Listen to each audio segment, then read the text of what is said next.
Il fut un temps, dans les aurores silencieuses de l'humanité, bien avant que les artifices de notre monde moderne n'étouffent la voix des vérités profondes, les sages contemplaient la vie avec des yeux émerveillés. Pour eux, l'existence n'était pas une simple succession d'instants, mais une danse sacrée, un chant éternel porté par des forces invisibles. Au cœur de ce chant battait une puissance originelle, un souffle premier, l'énergie de vie. Chacun de nous la connaît intimement. Elle s'éveille dans la floraison du printemps, dans l'élan d'une graine qui perce la terre, dans le cœur lumineux des oiseaux saluant l'aube. Elle est la main invisible qui, saison après saison, arrache la nouveauté au corps de l'ancien. Cette énergie ne se limite pas au cycle de la reproduction. Elle est la flamme qui nourrit nos cellules, le feu secret de nos pensées, la racine de notre être. Elle est l'élan qui nous pousse à bâtir, à rêver, à aimer, à franchir les frontières de l'impossible. Pourtant, au fil des âges, cette sagesse sacrée s'est obscurcie. Ce qui fut jadis honoré comme un mystère infini est devenu réduit, déformé, parfois même condamné. Les hommes ont oublié la mer pour ne voir que les vagues, oublié le soleil pour ne regarder que ses reflets. Et pourtant, les anciens, qu'ils soient yogis des cimes himalayennes, maîtres taoïstes des vallées chinoises, philosophes d'Égypte ou chamans des vastes plaines africaines, savaient tous qu'il s'agissait d'une seule et même force. Ils ne fuyaient pas sa manifestation la plus visible, celle qui assure la continuité de la vie, mais la recevaient comme une offrande divine. Car pour eux, ce que nous appelons l'essence créatrice, la semence, n'était pas un simple fluide de chair et de sang, mais l'écrin d'une puissance cosmique, une étincelle du divin déposée au cœur de l'homme. C'était une force sacrée condensée, un véhicule de la vie elle-même, une étincelle du divin incarné. Elle ne portait pas seulement le pouvoir de donner naissance à un nouvel être, mais aussi d'engendrer des visions nouvelles, des créations inédites, des consciences transformées. Les sages savaient que si cette énergie était gaspillée, dispersée, elle laissait l'homme vidé, englué dans la fatigue, la confusion et la fragilité. Mais ils savaient aussi que lorsqu'elle était honorée, maîtrisée et dirigée avec justesse, elle devenait une source intarissable de puissance. La clé de la vitalité profonde, de la clarté d'esprit, de la concentration inébranlable, du magnétisme naturel, et même d'une longévité étendue. Pourtant, ces mystères n'étaient jamais révélés à la foule. Ils se transmettaient à voix basse, dans les grottes, au clair des flammes, de maître à disciple. Non par égoïsme, mais pour préserver cette connaissance des déformations et des abus. Car une force si puissante, confiée à des mains ignorantes ou irrévérencieuses, pouvait se retourner contre celui qui cherchait à la dominer. Aujourd'hui, alors que le monde s'épuise à chercher des solutions à l'extérieur, nous proposons un retour à ces vérités immuables. Un retour à une sagesse effacée par le bruit, mais toujours vivante, prête à être retrouvée. C'est une invitation à descendre au plus profond de vous-même, là où repose cette vérité oubliée, non dans les pages d'un vieux manuscrit, mais dans la vibration intime de votre être. Une vérité capable de transformer votre vitalité, votre esprit et la qualité même de votre existence. Ce chemin, certes, n'est pas le plus facile. Il exige un courage rare, celui d'oser percer les illusions, de défier les conventions, de questionner ce que l'on a toujours cru. Mais la récompense est infiniment plus grande que les sacrifices. C'est la découverte d'une source inépuisable, un réservoir de clarté et de puissance, qui sommeille déjà en vous, attendant simplement d'être reconnu, puis maîtrisé. Nous vous proposons de lever ensemble le voile sur ces secrets, pas à pas, avec respect, profondeur et une transparence cristalline, en suivant la trace des enseignements des anciens sages. Si cette quête résonne en vous, si l'appel de réveiller cette force cachée s'élève dans votre cœur, alors considérez ceci comme une douce invitation. Pour poursuivre cette initiation rare et recevoir d'autres révélations précieuses, pour que la lumière des temps anciens éclaire votre propre chemin, abonnez-vous à la chaîne Livre Sacré. Activez la cloche des notifications, afin que rien de ces sagesses capables de transformer votre vie de l'intérieur ne vous échappe. D'autres secrets attendent, prêts à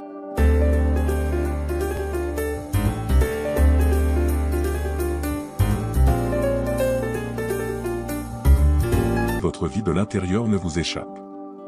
D'autres secrets attendent, prêts à se révéler, mais seulement à ceux qui ont des yeux pour voir et des oreilles pour entendre. Car ce que vous appelez désir n'est rien d'autre qu'une énergie divine. Après avoir entrouvert la porte sur la nature sacrée de l'énergie de vie, nous pénétrons à présent dans le sanctuaire de sa manifestation la plus mystérieuse et la plus puissante, le désir. Pour la majorité, le désir est perçu comme une force capricieuse, parfois teintée de honte, parfois livrée à une quête effrénée de plaisirs immédiats. Il est souvent considéré comme une faiblesse à réprimer, ou un appétit à consommer sans frein.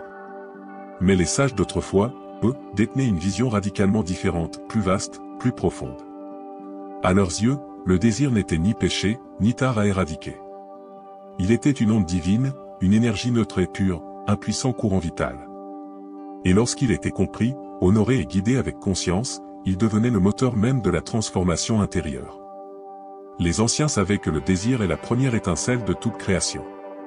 C'est lui qui pousse la graine à briser la terre, qui guide la main de l'artiste vers la toile, qui pousse le chercheur vers l'inconnu, qui élève l'âme dans sa quête de vérité. Sans désir, rien ne croît, rien n'évolue. La vie elle-même s'arrêterait. Mais pour ces sages, le point crucial n'était pas le désir en lui-même, car il n'est ni bon ni mauvais. Sa véritable valeur réside dans l'orientation qu'on lui donne. Un désir brut, abandonné aux instincts les plus immédiats, mène à la dispersion, à l'épuisement et souvent à la souffrance. Mais un désir élevé, purifié par l'intention, dirigé vers des buts nobles, spirituels, créatifs ou au service des autres, devient alors une source inépuisable de puissance et de manifestation. Il ne s'agit pas de nier le désir, mais de passer de son esclavage à sa maîtrise consciente. Et c'est ici que notre époque commet une erreur tragique. Nous avons confondu le plaisir passager avec la vraie puissance. Nous avons appris à courir après la satisfaction instantanée, croyant que le bonheur se trouvait dans la consommation et la dissipation. Mais ce plaisir superficiel n'est qu'une flamme de paille, elle brûle vivement, puis s'éteint aussitôt, laissant derrière elle le vide et l'avidité d'une nouvelle recherche. La véritable puissance, elle, est une flamme intérieure constante, entretenue par la maîtrise et par la direction consciente de l'énergie du désir. Quand nous ne cherchons que la décharge immédiate de ce feu, nous dissipons notre force vitale. C'est comme un fleuve immense dont les eaux se disperseraient en 1000 ruisseaux éphémères, au lieu d'être canalisés pour irriguer des terres fertiles ou alimenter une cité entière. La frustration, le vide, le manque qui hante tant de vies modernes ne sont que les marques de cette dissipation silencieuse. Car au fond, ce n'est pas le plaisir que cherche l'âme, mais une intensité plus haute, plus vaste, plus durable. Ce que l'âme cherche, ce n'est pas l'éclat bref d'une sensation passagère, mais une manifestation plus grande, une puissance qui ne se mesure pas dans l'intensité du moment, mais dans la profondeur de l'être et dans la force créatrice qui en jaillit.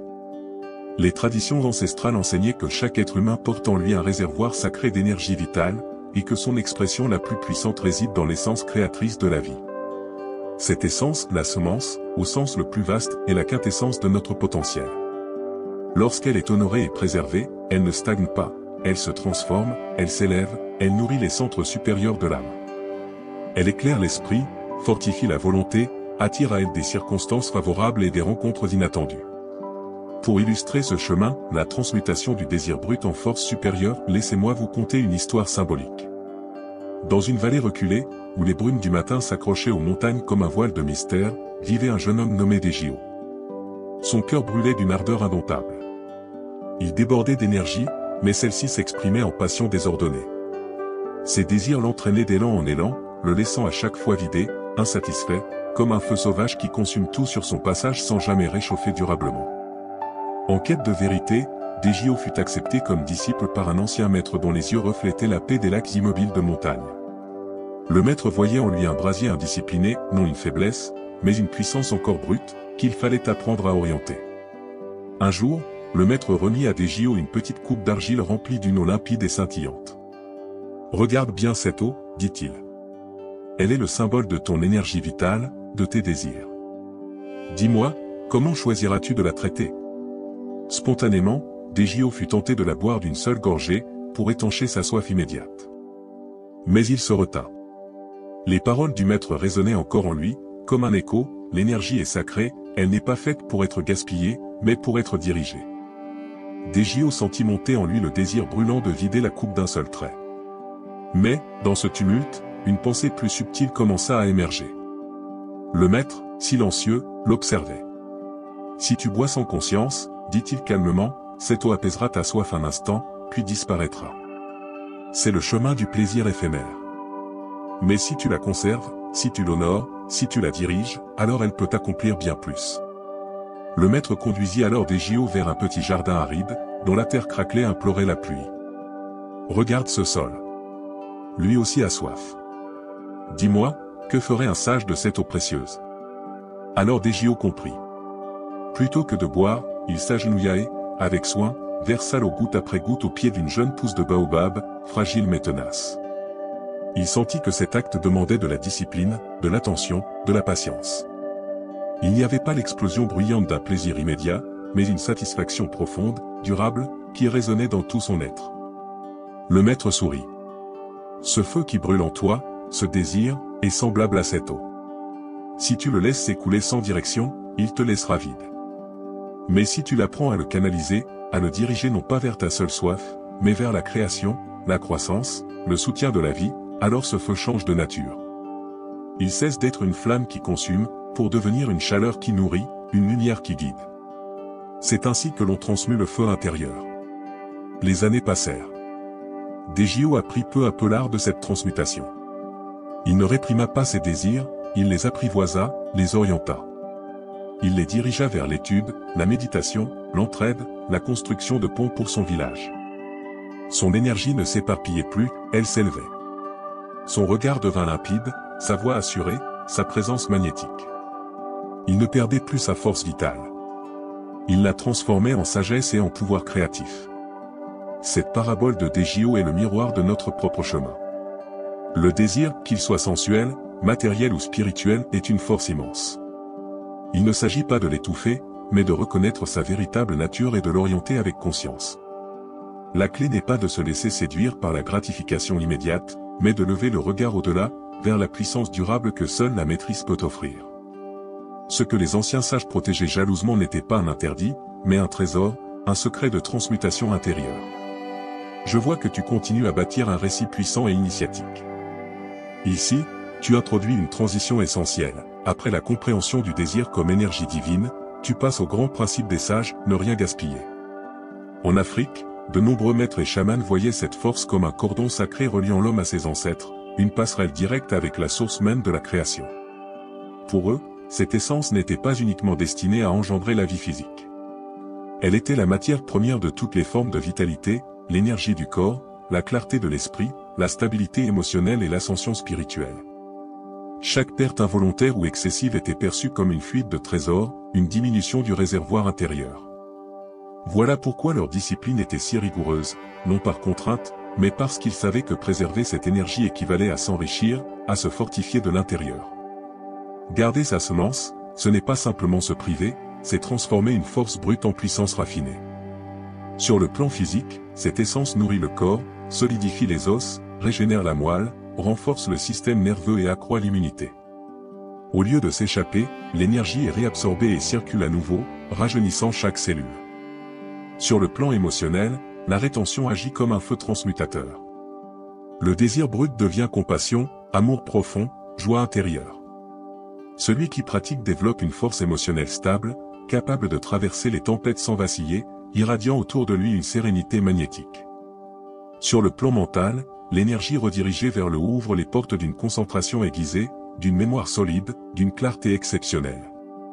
Ce qui descendait vers l'extérieur est sublimé vers les hauteurs, nourrissant le cerveau et éveillant les centres supérieurs de la conscience.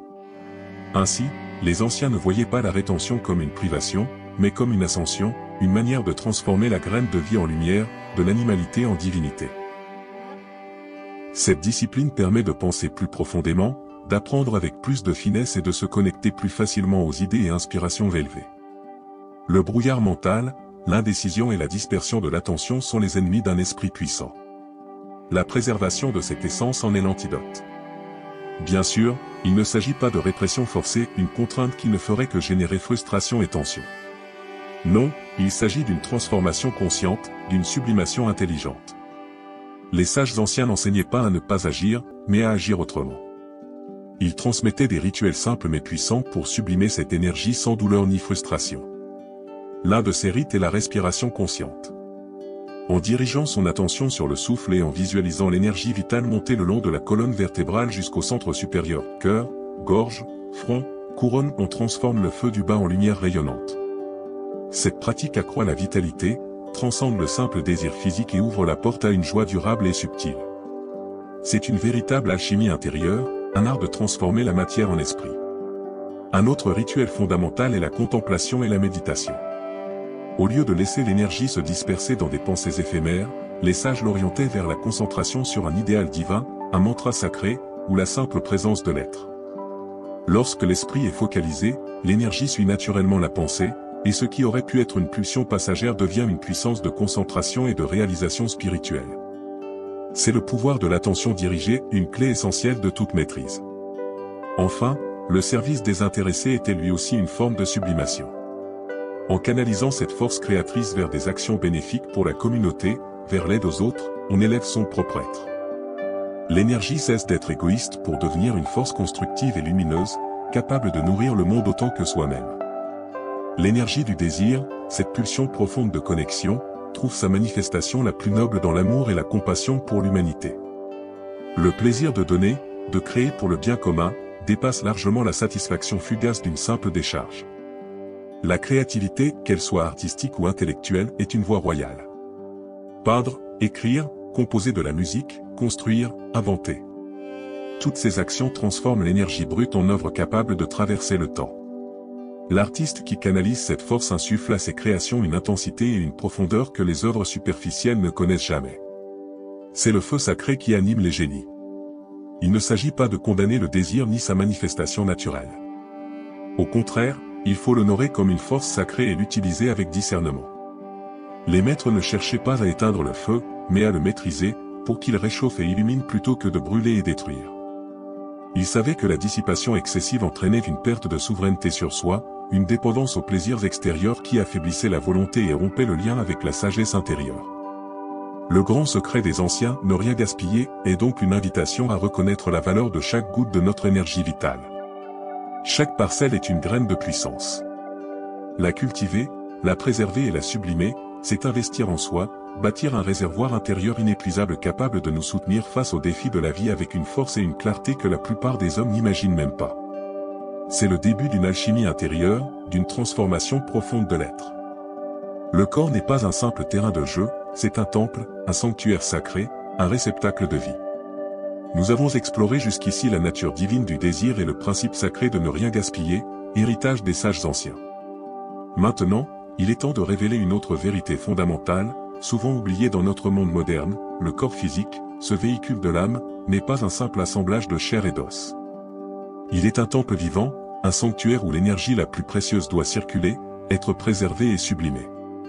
Les traditions philosophiques et spirituelles du monde entier ont toujours célébré la dignité du corps. Pour les yogis, il est un instrument sacré pour l'éveil et les méditations profondes. Pour les mystiques, il devient le laboratoire où l'alchimie de l'âme s'opère. Pour les chamans, c'est le lien vivant entre la terre et les esprits. Tous reconnaissaient que la manière dont nous prenons soin de notre corps, et surtout la façon dont nous gérons notre énergie vitale la plus précieuse, a des répercussions profondes sur notre équilibre physique, mental et spirituel. Aujourd'hui, dans l'effervescence de nos vies modernes, où le divertissement et la gratification immédiate règnent en maître, la sacralité du corps est souvent oubliée. On nous pousse à céder à chaque impulsion, à rechercher un plaisir sans limite, sous prétexte de liberté. Mais cette liberté, mal comprise, peut devenir un esclavage subtil, une dépendance insidieuse à la dissipation continue de notre énergie vitale, souvent par des pratiques solitaires et compulsives. Les dangers sont réels, bien qu'invisibles. Lorsque l'expulsion de cette essence devient une habitude incontrôlée, un flux régulier, ses conséquences ne se limitent pas au corps, elles touchent aussi l'esprit et l'âme, provoquant un lent déracinement intérieur. Le premier danger est la perte de vitalité. Imaginez une batterie qui se décharge un peu plus chaque jour, sans jamais être rechargée correctement. Au début, tout semble normal. Puis une fatigue insidieuse s'installe. Le corps devient moins réactif, l'endurance diminue, les maladies mineures apparaissent plus souvent. Les sages savaient que cette énergie est le feu intérieur, le moteur de notre élan vital. Sa dissipation excessive éteint progressivement cette flamme, laissant l'individu apathique, sans passion, incapable d'affronter les défis de la vie. On devient comme un arbre dont la sève s'écoule continuellement, le privant de force et de stabilité. Ensuite vient le brouillard mental. L'énergie vitale est intimement liée à la clarté de l'esprit, à la concentration et à la mémoire. Lorsque cette essence se disperse, le cerveau est privé de sa nourriture subtile mais essentielle. La pensée devient confuse, la concentration difficile à maintenir, les idées s'éparpillent. Une légère amnésie s'installe, un voile obscurcit la perception et la perspicacité. Cette acuité que les sages cultivaient pour percer les mystères de l'existence s'évanouit. Le danger le plus insidieux est peut-être le déracinement spirituel. Cette énergie est le lien direct avec la source de vie, avec notre essence divine. Sa dissipation compulsive nous déconnecte progressivement de notre centre intérieur, de notre intuition profonde et de notre sens du but. On se sent vide, détaché de soi et du monde, en quête perpétuelle d'une satisfaction illusoire, cherchée à l'extérieur alors qu'elle a été perdue à l'intérieur. Cette perte de connexion peut conduire à l'anxiété chronique, à la dépression et à un sentiment de vide.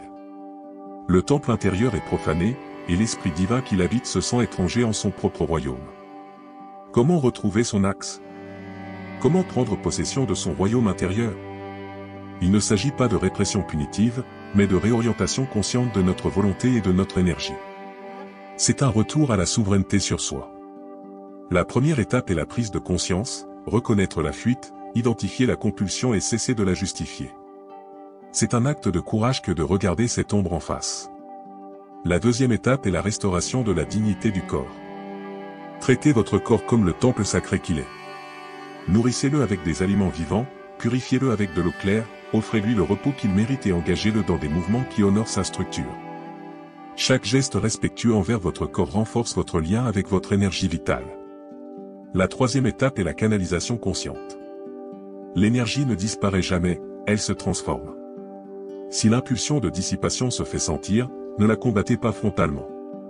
Visualisez plutôt cette énergie s'élever le long de votre colonne vertébrale, comme une flamme qui monte vers le cœur, puis vers l'esprit et la couronne. Dirigez-la vers une activité créative, une lecture inspirante, une méditation profonde ou un exercice physique. Transformez le désir de décharge en une poussée de créativité ou de concentration, c'est l'alchimie du corps et de l'esprit. Pour illustrer ce principe, voici une parabole. Il était une fois, dans un royaume lointain, un roi prospère dont la richesse ne se mesurait pas seulement à l'or ou aux terres, mais à une source secrète d'eau pure sous son château. Cette eau irriguait les champs, alimentait les fontaines et donnait force à son peuple. Le roi, imprudent, décida de percer de petits trous dans le réservoir, juste pour le plaisir de voir l'eau s'échapper en 1000 gouttes brillantes ou pour assouvir des désirs éphémères. Au début, la perte était imperceptible. Mais jour après jour, goutte après goutte, le niveau baissait. Les fontaines coulaient moins, les champs montraient les premiers signes de sécheresse, le peuple s'affaiblissait. Même le roi se sentit de plus en plus léger, son esprit embrumé, sa joie s'éteignant. Un sage intervint, « Majesté, votre royaume ne souffre pas d'un ennemi extérieur, mais d'une fuite intérieure. Chaque gouttelette gaspillée est une parcelle de vie qui vous abandonne, affaiblit votre corps, obscurcit votre esprit et déracine votre âme. » Le roi comprit enfin. Il fit sceller les trous un par un, apprit à honorer la source, à ne puiser que ce qui était nécessaire et à diriger l'eau vers des buts nobles et durables. Progressivement, la source se remplit. Les fontaines jaillirent à nouveau, les champs reverdirent, et le roi retrouva vitalité, clarté et joie. Son royaume prospéra plus que jamais, non pas par accumulation, mais parce qu'il ne gaspillait plus. Cette parabole est un miroir de notre propre gestion de l'énergie vitale. Chaque acte de dissipation compulsive est une petite fuite dans le réservoir de notre être. Ces quelques gouttes peuvent sembler insignifiantes sur l'instant, mais leur accumulation finit par nous priver de vitalité, de clarté mentale et de connexion spirituelle. Reconnaître votre corps comme un temple revient à prendre un engagement sacré envers vous-même. C'est un acte d'amour propre, un choix conscient de préserver et d'élever cette force divine plutôt que de la laisser s'écouler sans but. En reprenant possession de votre royaume intérieur, vous devenez le roi ou la reine de votre propre destinée, capable de diriger votre énergie vers la création et la manifestation de votre plus haut potentiel. C'est la voie des sages, un chemin vers la puissance et la plénitude véritable. De l'esclave à l'alchimiste. Nous avons compris la nature divine du désir, l'importance sacrée de préserver notre essence vitale et que notre corps est un temple. Mais la sagesse ancienne ne s'arrêtait pas à la simple rétention, elle offrait une voie plus puissante encore, celle de la transmutation. Ce processus alchimique intérieur permet de passer de l'état d'esclave de nos impulsions à celui d'alchimiste conscient de notre propre énergie, capable de transformer la matière brute du désir en or pur de la force créatrice et spirituelle. La plupart des gens perçoivent l'énergie sexuelle comme unidirectionnelle, destinée à une seule fin. Les sages, eux, la voyaient comme une source primordiale, un feu cosmique pouvant se manifester sous 1000 formes, vie, innovation, passion, illumination. Le secret consistait à transformer cette énergie potentiellement dissipatrice en créativité, force mentale et charisme. Imaginez une chaudière à vapeur, si la vapeur s'échappe sans but par 1000 fissures, elle ne produit rien. Mais si elle est canalisée vers un moteur, elle peut faire tourner des roues, propulser un train, générer de l'électricité. De même, l'énergie vitale, lorsqu'elle n'est pas gaspillée, cherche une issue. L'art de la transmutation consiste à lui offrir des voies d'expression plus élevées. Créativité, force mentale et charisme. La créativité est une manifestation éclatante de cette énergie sublimée. L'artiste, l'écrivain, le musicien, l'inventeur qui canalise cette force ressent une source intarissable d'inspiration et d'idées. Leurs œuvres débordent de vitalité et de profondeur, insufflées par ce feu sacré intérieur. La force mentale est une autre expression directe, un esprit nourri par cette énergie est concentré, résilié et clair. Le brouillard mental se dissipe, remplacé par une clarté cristalline, une mémoire aiguisée et une capacité à résoudre les problèmes complexes. Le système nerveux et le cerveau sont fortifiés, fonctionnant à leur potentiel maximal. Le charisme, lui, est l'aura naturelle et magnétique d'un individu dont l'énergie est dense et maîtrisée. Il ne s'agit pas d'un charme fabriqué, mais d'une présence qui attire, inspire et rayonne vitalité. La maîtrise de l'énergie vitale est ainsi la clé de l'influence positive et du leadership éclairé. Technique de sublimation. Les sages utilisaient des méthodes simples mais profondes pour diriger l'énergie vers les centres supérieurs. Respiration consciente, en méditation, visualisez l'énergie de la base du corps s'élever le long de la colonne vertébrale vers le cœur, la gorge, le front et la couronne. Chaque inspiration élève la force vitale, chaque expiration la diffuse dans les centres supérieurs. Visualisation créative, concentrez l'énergie sur des idéaux spirituels, des objectifs élevés ou des œuvres de beauté. L'énergie suit la pensée, pensée grandeur attire grandeur. Récitation de mantras, les vibrations des sons sacrés purifient les canaux énergétiques et élèvent la fréquence de l'énergie, la transformant en force subtile et raffinée. Chaque impulsion de désir devient ainsi une opportunité de croissance et d'élévation. L'alchimiste ne réprime pas le désir, il le transfigure. Symbole et métaphore. Dans les traditions anciennes, l'aigle représente l'ascension, la vision claire et la souveraineté. Son vol au-dessus des nuages symbolise l'énergie sexuelle sublimée qui élève la conscience, offrant une perspective plus vaste et une clarté divine. Le feu est le grand transformateur. Brûlant et destructeur lorsqu'il est incontrôlé, il devient chaleur, lumière et purification lorsqu'il est maîtrisé. L'énergie vitale suit ce même principe, mal canalisée, elle détruit, maîtrisée, elle illumine, réchauffe et purifie. C'est le feu de l'alchimiste, non pas pour détruire, mais pour raffiner. Le serpent qui se redresse est un symbole archétypal de l'éveil de l'énergie Kundalini dans les traditions orientales. Quand le serpent rampe sur le sol, il représente les énergies basses et les désirs matériels.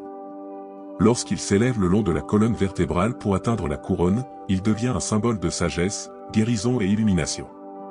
Il incarne la transmutation de l'énergie créatrice, de sa forme la plus primitive à sa forme la plus sublime. Maîtriser cette transmutation, c'est se libérer de l'esclavage des désirs éphémères et devenir maître de son propre destin, accédant à une source illimitée de puissance intérieure, de vitalité, de clarté et de charisme. L'alchimiste ne cherche pas à éteindre la flamme, mais à la diriger pour forger son âme en or pur. Le silence sacré des sages. Pourquoi les sages étaient-ils si puissants?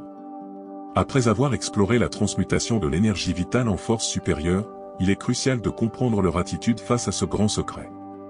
À travers l'histoire, les maîtres les plus éclairés, ermites taoïstes, yogis de l'Himalaya, marabouts africains, ne parlaient presque jamais de sexe en public. Pourtant, ils maîtrisaient cette puissance d'une manière que la plupart des gens aujourd'hui ne peuvent imaginer.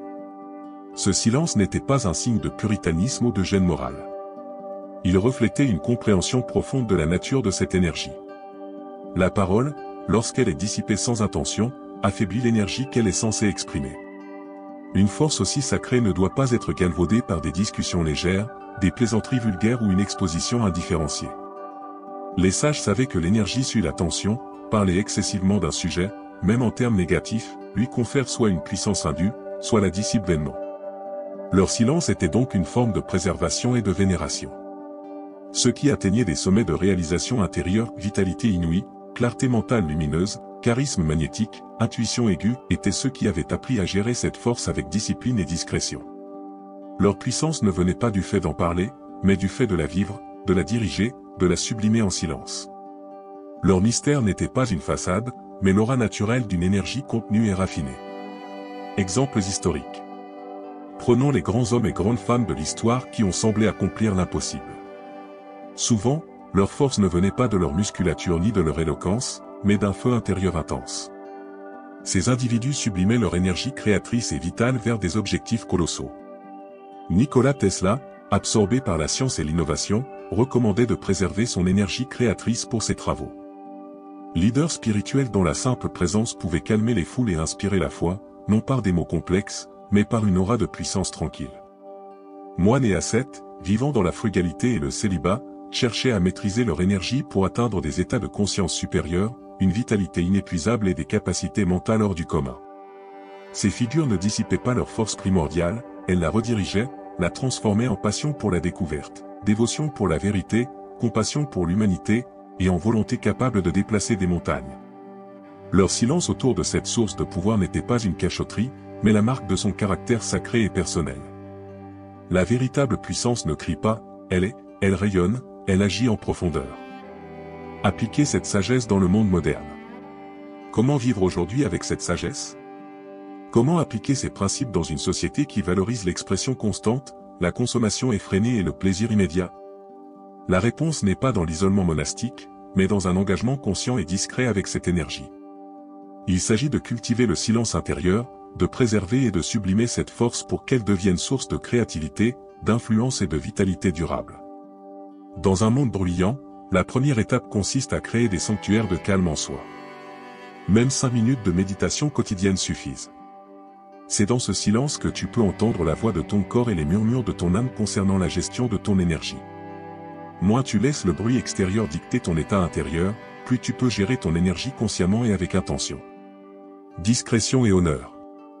Honorer la nature sacrée de ton énergie vitale implique la discrétion sur tes pratiques, tes expériences et tes compréhensions les plus intimes. Ne dissipe pas cette force par des bavardages inutiles ou des discussions triviales. L'énergie perd de sa puissance quand elle est exposée sans discernement.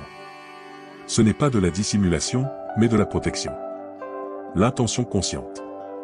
Chaque manifestation de ton énergie, désir, colère ou créativité doit être interrogée: comment puis-je l'utiliser de la manière la plus élevée et bénéfique? Plutôt que de te laisser emporter, redirigez-la consciemment vers un objectif noble, un projet créatif, un apprentissage, un acte de service, une méditation profonde ou une connexion authentique.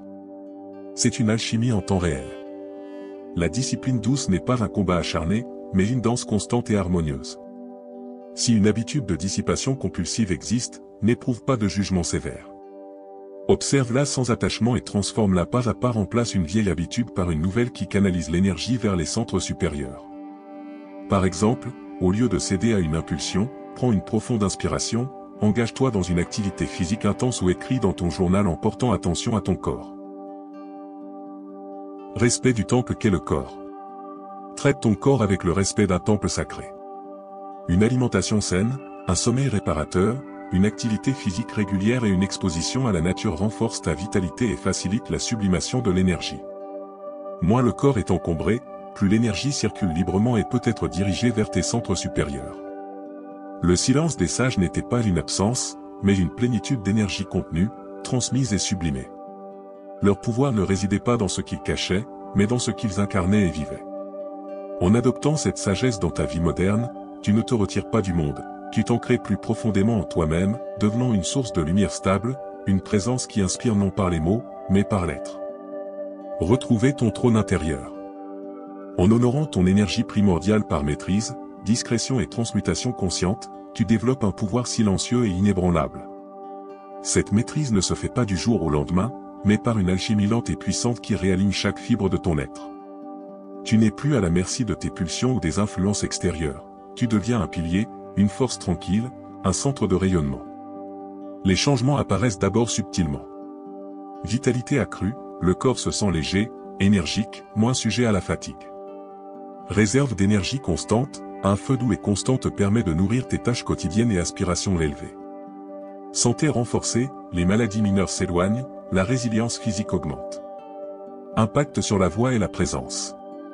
La voix devient résonante, profonde, chargée d'autorité et de calme. Les paroles sont mesurées, intentionnelles, portant conviction et puissance. C'est une voix qui parle depuis le centre et non depuis la peur ou l'incertitude. Les yeux acquièrent une brillance particulière, un éclat reflétant la clarté intérieure et la présence. Le regard devient pénétrant, capable de voir au-delà des apparences et de percer les illusions. C'est le miroir d'un esprit calme et d'une intuition affûtée. La posture change également, le corps se redresse, les épaules se détendent, la démarche devient plus assurée et fluide.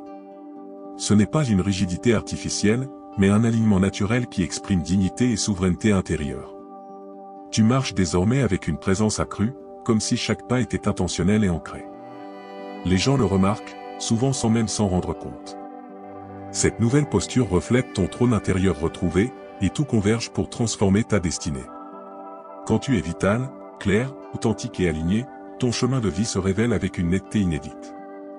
Les opportunités qui semblent tomber du ciel ne sont en réalité que les manifestations de ta nouvelle vibration. Les bonnes personnes apparaissent, les obstacles se transforment en tremplin, et tes actions portent des fruits plus grands, car elles sont animées par une force intérieure inébranlable. La maîtrise de cette énergie ne te rend pas invulnérable aux défis, mais elle te donne la capacité de les surmonter avec grâce et efficacité. Pour les sages, le lien entre maîtrise de l'énergie sexuelle, foi, concentration et attraction est indissociable. La foi, ici, n'est pas une croyance aveugle, mais une certitude intérieure profonde, une connaissance de ta capacité à manifester et à te connecter aux forces supérieures. Lorsque ton énergie vitale est intacte et sublimée, cette foi devient une évidence. Tu sais, au plus profond de toi, que tu es capable de réaliser tes aspirations les plus élevées. La concentration est le fruit direct de cette maîtrise. Un esprit non dispersé est capable de focaliser son attention avec une intensité laser, maintenant son énergie sur un objectif, une idée ou une pratique sans se laisser distraire. Là où va ton attention, là coule ton pouvoir. L'attraction est une conséquence naturelle. Ce n'est pas une attraction superficielle basée sur l'apparence, mais un magnétisme profond qui émane de ton être. Tu attires à toi les personnes, les circonstances et les ressources qui résonnent avec ta vibration de puissance, de clarté et de sérénité. Dans tes relations personnelles, professionnelles ou spirituelles, tu deviens un phare attirant tout ce qui est aligné avec ton plus haut potentiel. Pour clore, voici une dernière fable inspirante. Dans un royaume oublié, au pied d'une montagne sacrée, vivait un jeune prince. Ce prince était bon, intelligent et pur de cœur, mais tourmenté par une soif insatiable de validation et de plaisirs éphémères. Chaque jour, il laissait son énergie vitale se dissiper en 1000 distractions frivoles, poursuivant des satisfactions momentanées sans jamais nourrir sa vraie puissance intérieure. Il était comme une fontaine magnifique, mais au lieu que son eau soit canalisée pour irriguer les jardins du palais ou remplir les réserves, elle s'évaporait inutilement, goutte après goutte sur les pavés brûlants. Ses conseillers s'inquiétaient de sa léthargie croissante, de son manque de concentration et de l'aura de tristesse qui commençait à l'envelopper. Mais le prince ne les écoutait pas. Il croyait que le plaisir était le pouvoir. Un soir, alors qu'il errait dans les jardins asséchés, il rencontra un vieil ermite au regard lumineux et à la posture droite comme un arbre millénaire. « Prince !» lança l'ermite, sa voix résonnant comme une cloche. « Tu possèdes un royaume vaste, mais tu as abandonné ton trône intérieur. La source de ta véritable puissance coule en toi, mais tu la laisses s'échapper. Les désirs sont comme des chevaux sauvages, si tu les laisses courir sans bride, ils t'épuisent et te mènent au chaos. Mais si tu les maîtrises, ils peuvent te porter vers les sommets les plus élevés. » L'ermite expliqua au prince l'art de la maîtrise de l'énergie, non pas par la répression, mais par la réorientation consciente. Il lui enseigna à canaliser le feu du désir vers la concentration, la créativité et la dévotion. Intrigué, le prince décida de suivre les conseils du sage. Il commença à méditer, à diriger son attention, à s'engager dans des tâches utiles pour son royaume avec une concentration nouvelle. Il cessa de chercher le plaisir dans la dissipation et le trouva dans la construction, l'apprentissage et le service. Au fil des saisons, la transformation du prince fut remarquable, son corps retrouva sa vigueur, son esprit sa clarté, et ses yeux brillèrent d'une sagesse nouvelle, reflet de son trône intérieur retrouvé. Sa voix portait une autorité douce qui inspirait confiance. Sa posture devint celle d'un roi véritable, et non plus d'un enfant capricieux. Il avait non seulement sauvé son royaume de la sécheresse, mais il avait surtout repris possession de son trône intérieur. Devenu maître de son énergie, il devint maître de sa destinée, gouvernant avec sagesse et compassion, son influence s'étendant bien au-delà des frontières de son royaume. Cette fable est ton miroir. Le trône intérieur t'attend. Il est le siège de ta souveraineté, le lieu où réside ta force véritable, ta clarté et ta connexion au divin. En choisissant de maîtriser cette énergie vitale, en la transformant et en la dirigeant avec conscience, tu ne changes pas seulement tes habitudes, tu te réinventes. Tu te réalignes avec ta nature la plus élevée, passant de l'état d'être humain à celui d'être divin manifesté, capable de forger ta destinée avec une puissance et une sagesse que les sages anciens ont toujours honorées. Nous voici au seuil de la conclusion de notre exploration, après avoir traversé les voiles du temps pour percer le secret caché des sages anciens concernant la maîtrise de l'énergie sexuelle. Ce voyage, j'espère, a illuminé des vérités profondes, souvent voilées par la superficialité du monde moderne. Nous avons découvert que le désir n'est pas une faiblesse, mais une énergie divine en attente d'être dirigée, un feu sacré capable de propulser la vie et la création. Nous avons appris le grand secret des maîtres, ne rien gaspiller de cette essence vitale, car elle est le réservoir de notre vitalité physique, de notre clarté mentale et de notre force émotionnelle et spirituelle. Il ne s'agit pas d'une abstinence forcée, mais d'une profonde sagesse de la préservation et de la sublimation. Nous avons reconnu notre corps non comme un simple terrain de jeu, mais comme un temple sacré, un réceptacle de cette énergie précieuse. Nous avons mis en lumière les dangers subtils de la dissipation compulsive, perte de vitalité, brouillard mental, déracinement spirituel. Et nous avons vu comment reprendre possession de notre royaume intérieur par le respect et la conscience. L'art de la transmutation s'est révélé comme l'alchimie suprême, transformant cette énergie primordiale en créativité éclatante, en force mentale inébranlable et en charisme magnétique, grâce à des techniques ancestrales et à la compréhension de symboles puissants. Enfin, nous avons médité sur le silence des sages, cette discrétion qui entourait leur maîtrise, non pour cacher, mais pour préserver le sacré et agir avec une puissance silencieuse.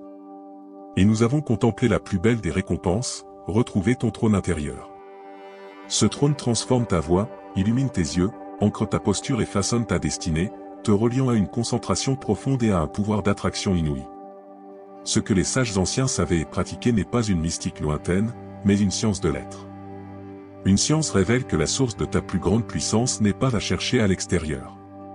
Elle réside déjà en toi, dans cette énergie vitale que tu as le pouvoir de maîtriser et d'élever. Ce message est un appel à l'action immédiate. Tout commence maintenant, pas demain. Il ne s'agit pas d'une étude passive de la connaissance, mais de l'incarnation active d'une sagesse. Commence aujourd'hui à honorer ton énergie, à la diriger avec intention, à la transformer en force créatrice et en clarté d'esprit. Fais de chaque jour une nouvelle opportunité de retrouver ton trône intérieur. Si ces révélations ont allumé une étincelle en toi, si elles t'ont inspiré à explorer plus profondément les mystères de ton être, sache que ce chemin ne s'arrête pas là. Plonge dans l'univers des livres sacrés, là où résident des vérités anciennes et des sagesses oubliées, capables de transformer ta vie de l'intérieur. Chaque lecture est une clé pour éveiller la force qui sommeille en toi et accéder à des connaissances qui guideront ton chemin vers la plénitude et la puissance. Ne laisse pas ce voyage intérieur attendre. Rejoins notre communauté dès maintenant, abonne-toi à les livres sacrés et active la cloche des notifications. Ce simple geste est le premier pas vers ton ascension personnelle. Ton voyage ne fait que commencer, et la transformation t'attend.